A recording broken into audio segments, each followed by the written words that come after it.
Boa noite, pessoal. Epa, espera aí, deixa eu desligar isso aqui, senão ninguém me escuta. Bem-vindos a essa live de quarta-feira. Espera aí, pronto. Tudo bem, Bruno? Boa noite, pessoal. Ei, Renan. Salve, meu amigo. Bem-vindos a essa live de quarta. A gente está trabalhando já há algum tempo o tema da maturidade. Vamos dar seguimento a isto hoje, naquele esquema bem sucinto, bem rápido. Vou tentar fazer aqui uma live de, no máximo, meia horinha. Ver se eu dou conta de fazer desse jeito. Olá, Cláudia. Olá, Rosângela. Boa noite para todo mundo que está chegando. Uou, muito bom, Fernando, estar Guilherme. É Guilherme, imagino, né?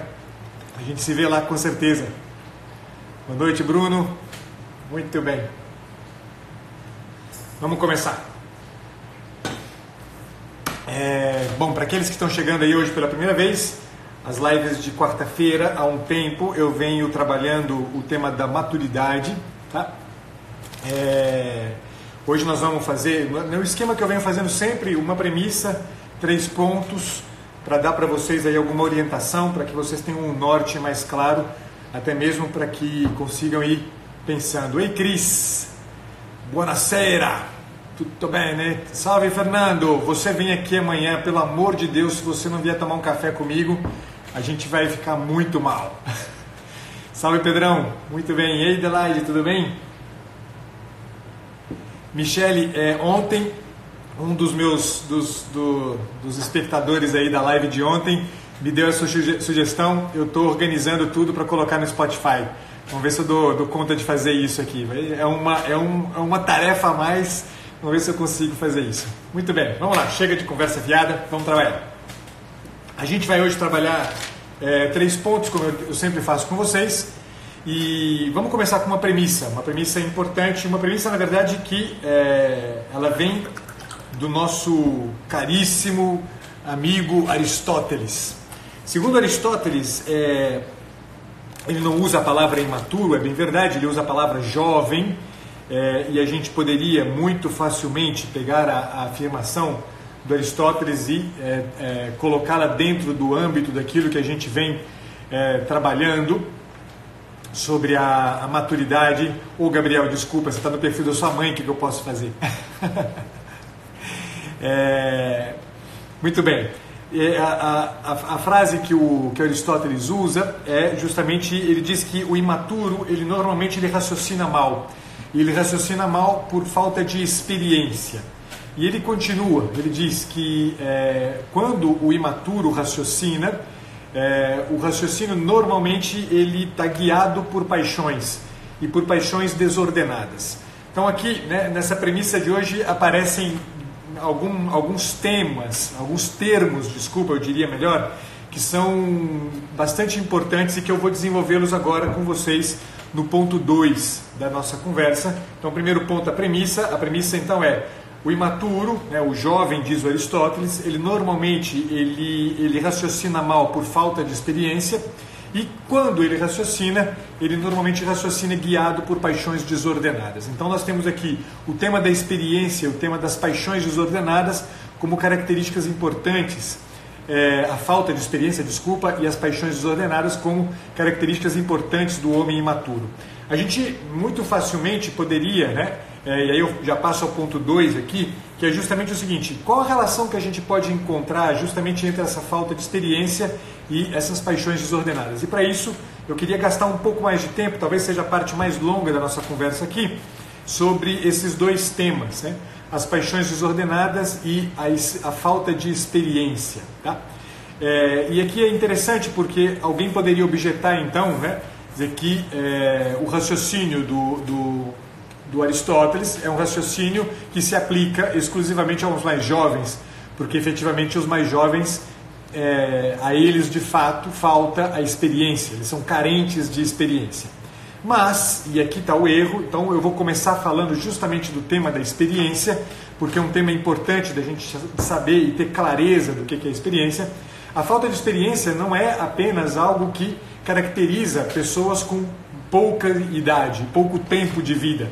normalmente a gente, quando fala de uma pessoa com experiência, né, a gente normalmente vincula imediatamente a uma pessoa mais velha, né? E aí, né, é fácil que a gente faça, portanto, imediatamente a transposição da ideia de que a pessoa tem, né, uma longa idade, já está mais velho e tenha, portanto, necessariamente, né, maturidade.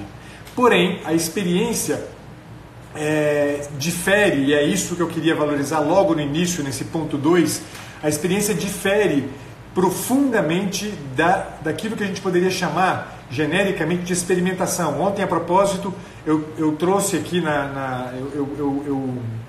eu printei um post do Contra Acadêmicos com uma frase do Leibniz falando exatamente sobre as pessoas que vivem a realidade de forma mera e simplesmente empírica, tá? Ele se referia ali a isto que eu estou aqui chamando a atenção como sendo algo do nível de uma experimentação, e que a gente poderia trazer para uma palavra talvez mais fácil da gente entender, mais próxima da gente, como algo que a gente costuma chamar de vivência. Vivências e experimentação diferem de forma muito substancial daquilo que entende-se por experiência. Ao imaturo falta experiência, portanto falta este fator aqui que não pode ser confundido com vivências. Tá? Homens e mulheres, pessoas mais velhas, não necessariamente são pessoas que têm experiência. Muitas vezes são pessoas que viveram muitas coisas, têm vivências, né? Experimentaram muitas coisas no âmbito mero e simplesmente de uma experimentação, tal como Leibniz, nesse post dos contra-acadêmicos, tal como ele se referia. O que quer dizer experiência? Vamos começar da vivência, que eu acho que ela é mais fácil da gente entender, e em seguida eu avanço para o campo mais propriamente da maturidade e que indica justamente uma capacidade de experiência. E aí logo vocês vão ver a relação que isso aqui tem com as paixões desordenadas. O campo das vivências normalmente está intimamente vinculado às paixões desordenadas. E aqui eu vou usar de novo, né, o Aristóteles, porque ele é certamente uma figura que, ao tratar da dinâmica anímica, né, da dinâmica da alma humana, ele descreve as coisas de uma maneira tal que dá para a gente alguns elementos importantes disso que aqui eu quero trazer como diferenciação. Segundo o Aristóteles, e aqui vou fazer uma passagem muito breve e corro o risco de, por isso mesmo, ser muito simplista, tá? Mas a ideia é só para dar para vocês uma noção básica a partir da qual cada um de vocês depois pode ir comparando, né, a própria vida e fazendo aquele famoso diagnóstico que eu venho me referindo sempre nessas lives sobre maturidade. Segundo Aristóteles, a gente poderia pensar, né, dizer que a dinâmica anímica do homem, né, da pessoa humana, é uma dinâmica que obedece, né, a 3 estratos distintos de experiência de vida. Tá? A vida, né, efetivamente, experiência de vida aqui, a palavra experiência, como eu estou usando isso, esse termo, esqueçam o uso da palavra aqui, tal como eu estou querendo me referir, só peguem rapidamente aqui o raciocínio. A gente sabe que alguma coisa é viva a partir de 3 estratos distintos de noção, de compreensão daquilo que eu tenho diante dos meus olhos como vivo. Um primeiro extrato de compreensão é o que ele chama de alma vegetativa, ou justamente, né, para usar o termo tal como ele usa a palavra psiché, que em grego significa nada mais nada menos do que esse ímpeto vital, né? Quer dizer, eu sei que há um ímpeto vital em alguma coisa quando eu identifico, né, um ou alguns destes estratos, né, de vida. O primeiro e mais básico de todos os estratos de vida é justamente aquilo que ele chama de alma vegetativa, que corresponde justamente aqueles aspectos mais basais da experiência da vida que podem ser identificados em 3 faculdades muito facilmente identificadas na vida de cada um de vocês aí, que é a faculdade de crescimento, a faculdade de nutrição e a faculdade de reprodução, tá? Quer dizer, eu sei que uma coisa tem vida quando ela é capaz de crescer, quando eu vejo que ela cresce, quando ela é capaz de se nutrir e quando eu vejo que ela é capaz de se reproduzir. as pessoas humanas, a pessoa possui, né, estas 3 faculdades presentes, né, que são as faculdades da alma vegetativa. Um segundo extrato mais elevado, mais complexo da noção de vida, né, num ser, está justamente naquilo que ele chama de alma sensitiva. E na alma sensitiva aparecem algumas outras faculdades. Basicamente aparecem os sentidos externos, os sentidos internos, as paixões ou os apetites, tá? É um outro nome importante. Eu estou usando a palavra paixões aqui em razão, né, do raciocínio que eu fazia logo no início da premissa. E a quarta e última faculdade da alma sensitiva é a mobilidade. A gente poderia muito rapidamente, só para exemplificar, uma planta, né, ela possui exclusivamente alma vegetativa, ela só é capaz de crescer, se nutrir e se reproduzir. O movimento numa planta nunca é um movimento natural, nunca é um movimento que parte de dentro, né? É sempre um movimento que é provocado, é sempre um movimento reflexo, quando muito, né? Enquanto que, por exemplo, num animal, num cachorro, você identifica as mesmas 3 características, as mesmas 3 faculdades da alma vegetativa que eu encontro num alface, por exemplo, eu encontro num cachorro também, só que o cachorro é dotado de sentidos externos, ele é dotado de sentidos internos, ele é dotado de apetite ou paixões e ele é dotado de mobilidade. Não vou me deter aqui a explicar cada uma delas, eu quero só que vocês tenham uma noção rápida disso aqui, porque eu quero ser ligeiro aqui nesse segundo ponto, só para trazer para vocês a ideia do que é experiência versus experimentação ou vivência. Para que eu esteja na vida, então agora falamos da pessoa humana, não estou mais falando do cachorro, estou falando da pessoa humana. Para que eu viva uma determinada circunstância, por exemplo, aqui vocês agora, me escutando, podem estar aí pura e simplesmente ligando, né?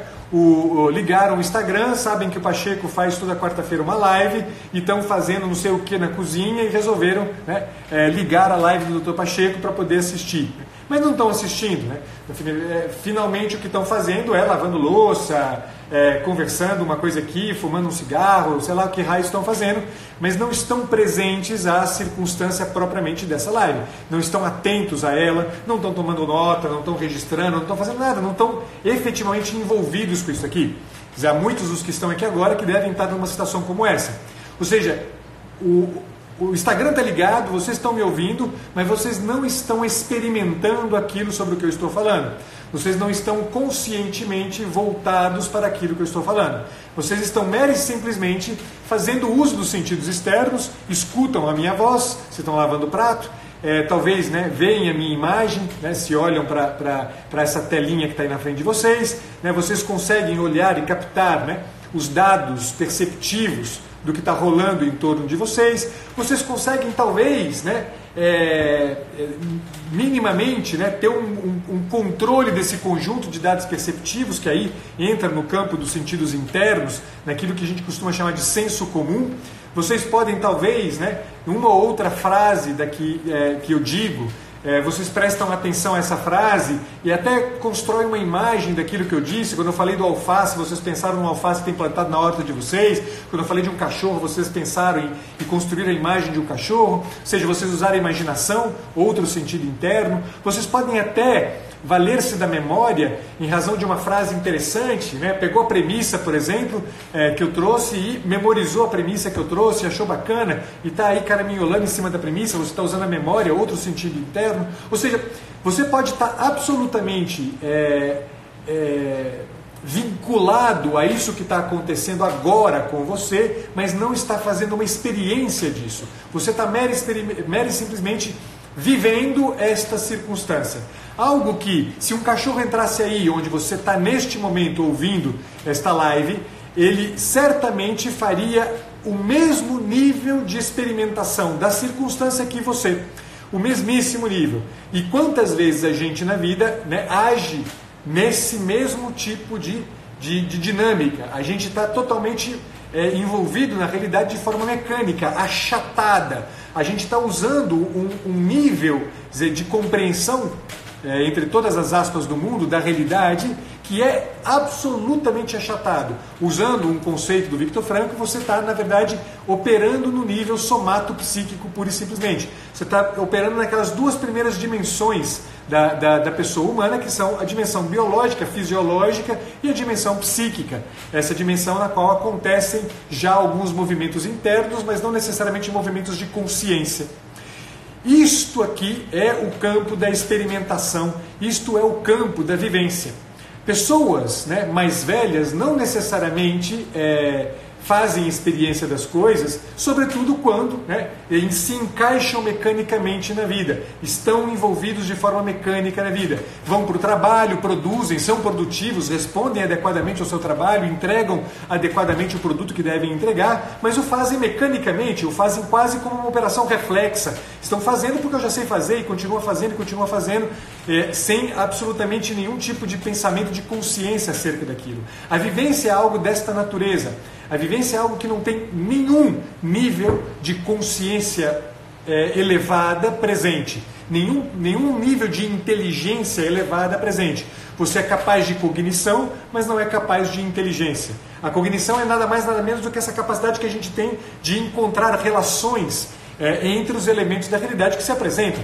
E você é capaz de fazer isso. Você vê um parafuso desatarrachado e vê uma chave de fenda, a cognição é o que faz você juntar a chave de fenda com a cabeça do parafuso e torcê-la. Um cachorro é capaz de fazer algo muito parecido com isso. Se ele tivesse dedos com o polegar opositor, ele poderia fazer uma coisa do gênero. Mas ele é capaz de algum tipo de cognição, muito certamente, o que não quer dizer que seja um animal com experiência.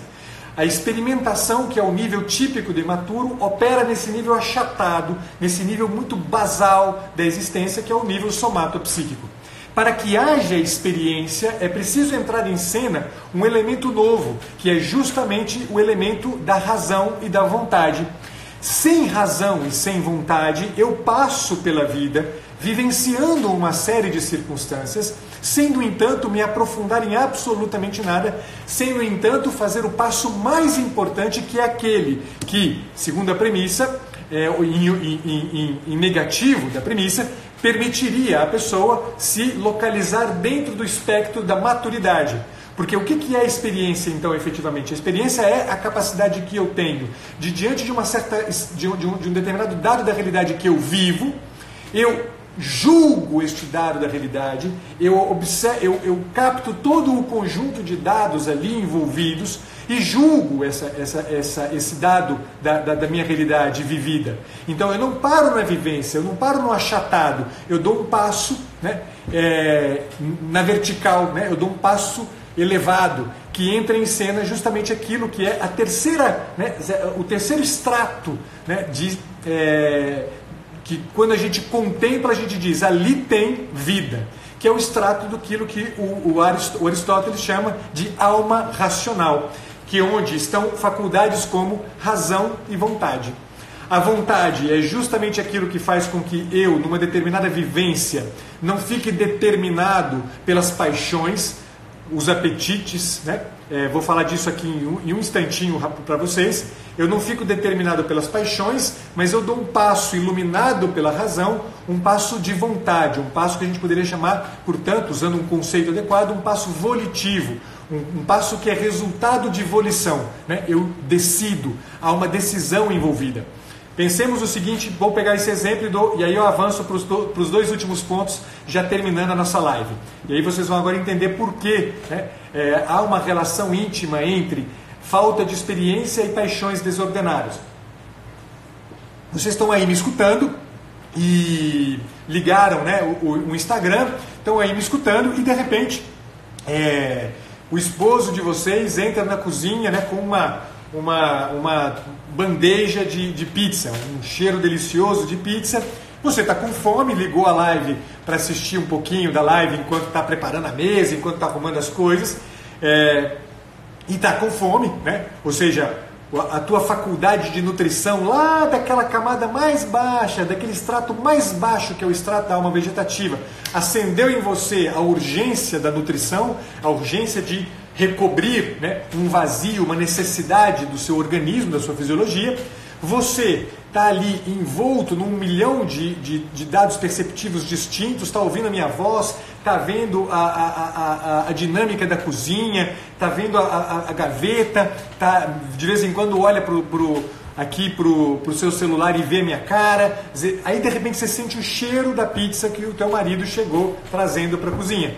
Quando o cheiro, né, da pizza chega às tuas narinas, imediatamente o senso comum entra na jogada, junta todos os dados perceptivos, foca naquilo que é o fundamental, você faz uma imagem de uma deliciosa pizza na sua cabeça, você faz a memória de como é bom comer pizza naquela circunstância e, então, neste momento, você ativa um quarto, né, sentido interno chamado cogitativa, que você então toma uma rápida decisão, né, a decisão de desligar essa live aqui danada e sentar-se à mesa com o seu marido,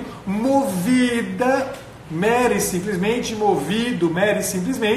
por um apetite, uma paixão, que é justamente aquela paixão que nasce em você do quê? Da satisfação da fruição de um bem imediato, uma satisfação imediata de uma necessidade. A isso a gente dá o nome de apetite concupiscível.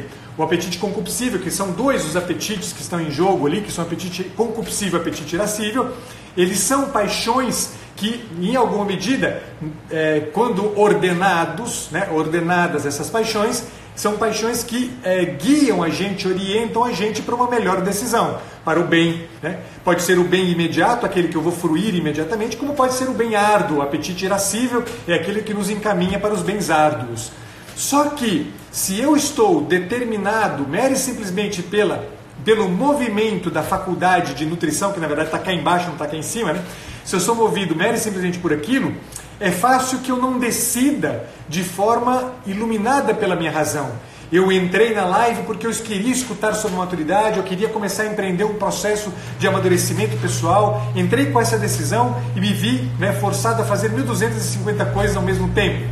E, de repente, entra na jogada um elemento que atiça o apetite concupiscível, o desejo de fruição imediata de alguma coisa, e você abandona aquela decisão inicial lá atrás, há 20 minutos atrás, quando você resolveu se sentar para escutar a live do Dr. Pacheco. Quando isso acontece, você passa a estar guiado pelo quê? Por uma paixão desordenada.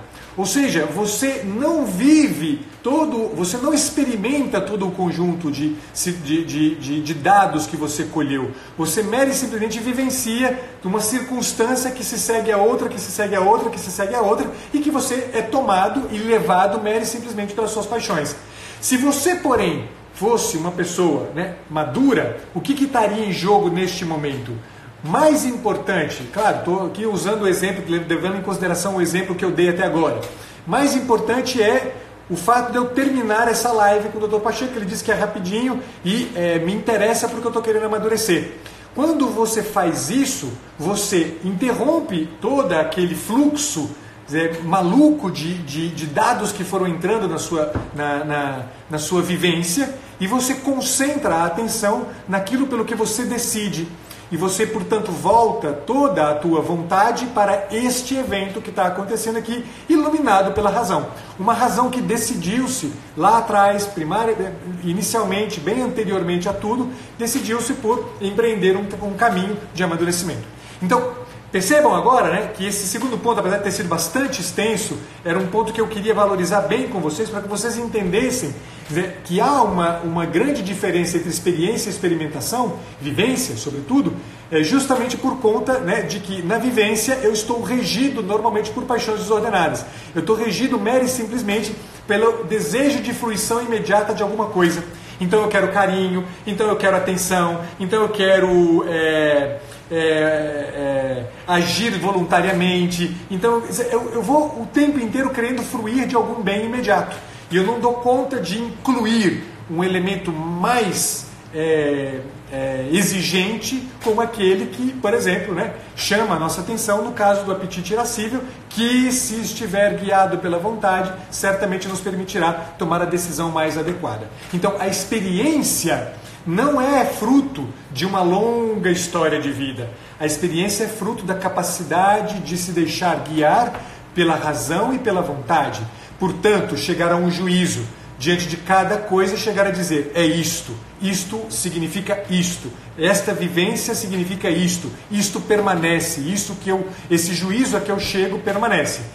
Um último exemplo, eu avanço para os 2 últimos pontos, que são curtíssimos, vocês vão entender muito facilmente tudo o ponto onde eu queria chegar. Você vê um belo pôr do sol num dia, você pode ver esse belo pôr do sol como quem? Né? Como uma vaca, né? Pastando no campo, vê o pôr do sol, né? E você tem a impressão de que ela está contemplando o pôr do sol. Ela não está contemplando o pôr do sol porcaria nenhuma, mas ela não chega ao final do pôr do sol e diz para outra vaca, que bonito que foi esse pôr do sol. Mas ela mere simplesmente olha o pôr do sol, abaixa e continua ruminando e cagando e andando para o pôr do sol. Você não, você pode viver como uma vaca, pastando e vendo o pôr do sol e cagar e andar para o pôr do sol, como você também pode estar diante do pôr do sol e de repente chegar a um juízo acerca daquela vivência, um juízo que te diz, porra, esse negócio é bonito para burro, é bonito, e por que é bonito? É bonito porque me revela um monte de coisa, é bonito porque me mostra o quanto a vida tem um ciclo, o quanto as coisas não estão sob o meu controle, o quanto a beleza é fundamental e responde a um anseio fundamental para mim. Quer dizer, isso tudo é o movimento da experiência, isto faz um homem, uma pessoa, uma mulher maduros. Quer dizer, isto aqui que é o mais importante, a capacidade de experimentar a realidade no nível justamente do juízo acerca das vivências. O terceiro ponto, e eu avanço rapidamente, faltam 3 minutos para terminar, é que qual a consequência de um estar na vida sob a lógica mera e simplesmente das vivências? É que a gente se desintegra, pessoal. A gente está o tempo inteiro angustiado. Por que a gente fica angustiado e desintegrado? Porque no fundo, né, a integração pressupõe esse edifício inteiro, esses estratos inteiros estarem inteiros, todos eles estarem presentes na nossa dinâmica na vida. Se algum deles está fora, se a razão e a vontade estão fora, a gente se desintegra. Se eu fico preso mera e simplesmente aos apetites, às faculdades da alma vegetativa, por exemplo, a vontade de comer, a vontade de trepar, a necessidade de crescer, quer dizer, evidentemente eu desintegro a minha pessoa. Se eu fico preso mera e simplesmente aos apetites e sobretudo ao desejo e ao anseio de fruição imediata de bens, é evidente que eu me desintegro, porque eu abandono, por exemplo, o fato de que comer não é mera e simplesmente fruição. Comer serve para se nutrir. Quer dizer, muitas vezes a gente faz confusões, a gente se desintegra justamente por isso. Tem gente que come, os compulsivos, aqueles que comem compulsivamente, não comem para se nutrir. Eles não estão comendo para responder a uma faculdade da alma vegetativa. Eles estão comendo mera e simplesmente para satisfazer um apetite, uma paixão desordenada. Ou seja, toda vez que eu não estou na realidade marcado pela experiência, ou seja, pelo juízo, eu inevitavelmente vou me desintegrar. E isso significa vivências de angústias, necessidade de terapia, isso significa que eu vou buscar as drogas, eu vou buscar o sexo desenfreadamente, significa que eu vou ficar atrás de livros de autoajuda, significa que eu vou atrás do Mário Sérgio Cortella, significa que eu vou atrás do Augusto Cury, significa que eu vou atrás de 1 milhão de saídas para problemas que, na verdade, requerem de nós mera e simplesmente a aplicação da vontade e da razão. Ou seja, isto integra o edifício por inteiro, porque razão e vontade não subsistem senão nesse substrato, né, que é a nossa realidade somatopsíquica. Portanto, a imaturidade leva à desintegração. E aí você vai ver gente irritada, gente nervosa, gente desanimada, gente obcecada com paixões, apaixonado loucamente, gente hipersensível, gente mimada. Você vai ver gente que comete erros infantis porque é incapaz de avaliar adequadamente a realidade. É um conjunto enorme de consequências que eu tenho certeza absoluta que todo mundo que está aqui já deve ter experimentado, já deve ter vivido na própria carne todas as consequências dessa desintegração que nasce na gente quando a gente justamente não se deixa guiar pela vontade e pela razão. Se você quer, portanto, quarto e último ponto da nossa live, e vou falar brevemente porque isso aqui vai ser objeto de uma conversa na próxima quarta-feira. Se você quer, portanto, empreender um caminho de amadurecimento, comece por educar a tua vontade. Se você quer, de verdade, entender que não dá para estar na vida mera e simplesmente vivenciando tudo de forma mecânica, como uma vaca no pasto, você precisa entender que é necessário, é urgente educar a própria vontade. E para isso, 3 coisas, 3 atitudes são muito simples, são necessárias e são um ponto de partida para a educação da vontade. A primeira de todas elas é justamente que a gente seja capaz de dominar a nossa imaginação. A nossa imaginação, normalmente, ela é o ponto de partida dos desvios das nossas paixões. A imaginação, que não consegue ser dominada, que faz com que a gente acabe sendo vítima dessa urgência de fruição imediata dos bens que a gente anseia, mas bens que normalmente são pintados em cores vivíssimas pela nossa imaginação. Eu estou avançando um pouquinho aqui, mas já estou terminando. A segunda medida que vocês podem utilizar é superar os condicionamentos do passado. Quer dizer, todo mundo que está aqui tem uma história. E todo mundo que está aqui que tem uma história, certamente experimentou, viveu na própria história, circunstâncias das mais variadas qualidades, duras, abandono, tristezas, solidão. Quer dizer, todo mundo que está aqui, se olha para o próprio passado, tem algum elemento do passado para o qual, quando se volta, sente uma dor, sente como uma ferida aberta, sente como uma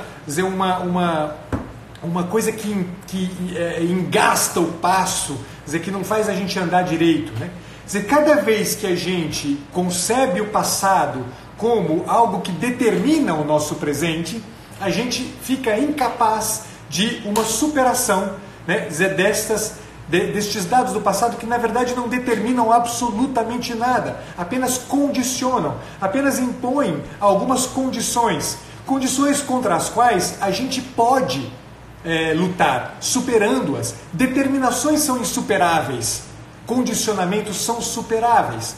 Então, aprender a superar os condicionamentos do passado é um outro elemento importante, porque quando eu olho para o passado na perspectiva de um condicionamento mais do que uma determinação, eu abro a possibilidade de aquilo que eu vivi lá atrás e que foram vivências se transformem em juízos que guiam o meu presente.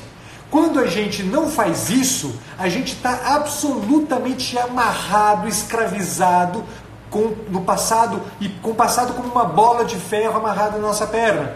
E, portanto, a gente não faz a experiência, a gente não dá juízos acerca do que ocorreu. A gente está simplesmente determinado por aquilo ali. A gente arrasta o passado com a gente. Então, superar os condicionamentos do passado é uma outra maneira de ajudar aquela educação da vontade a que eu me referia. E a terceira e última forma de ajuda, para que a gente consiga começar a educar a nossa vontade, é justamente a gente triunfar sobre as paixões desordenadas.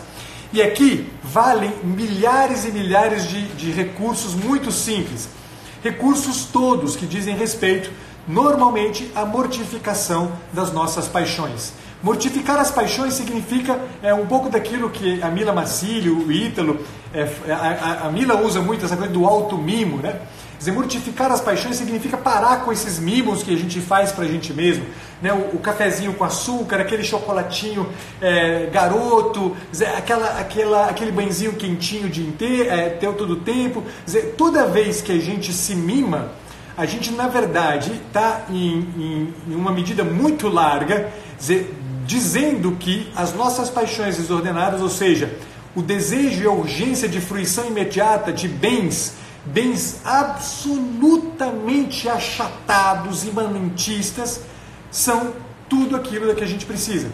Se eu quero educar a minha vontade, eu preciso triunfar sobre as paixões desordenadas. Eu preciso aprender a reconhecer que as paixões e a não resposta a estas paixões desordenadas não me tira do eixo, não me desintegra, não me faz mal, não me faz pior. Pelo contrário, cada vez que eu entendo que é possível lutar e lutar arduamente por bens dos quais a fruição não se dará no instante, mas se dará muito depois, quando eu repito e repito e repito e repito 1, 2, 3, 10 mil vezes o mesmo gesto, quando eu opto por uma coisa como essa, eu experimento o quanto é possível que a gente não seja definido pela urgência de resposta às paixões desordenadas.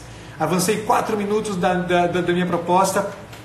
Mas eu queria dar o máximo possível aqui para vocês de um corpo bem claro daquilo que eu queria trazer. Então, ponto 1, a premissa é imaturo.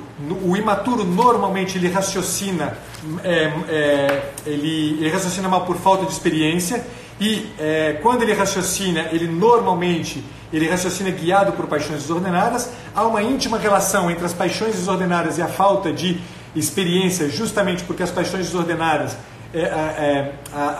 as paixões desordenadas lançam-nos na vida de forma mecânica, achatada, definidos mera e simplesmente pela camada somatopsíquica, né, da nossa dimensionalidade humana. Se a gente, terceiro ponto, quando a gente é definido, né, mera e simplesmente pelas paixões desordenadas, a gente se desintegra como pessoa, a gente não consegue viver a nossa pessoa na integralidade daquilo que a gente é, ou seja, dimensão noológica, para usar os termos do Viktor Frankl, dimensão psicológica, dimensão fisiológica ou biológica, ou para falar nos termos do Aristóteles, alma racional, alma sensitiva e alma vegetativa. Então, toda vez que eu fico preso à paixão desordenada, eu desintegro esse edifício, né, e me diminuo, né, me reduzo como pessoa humana.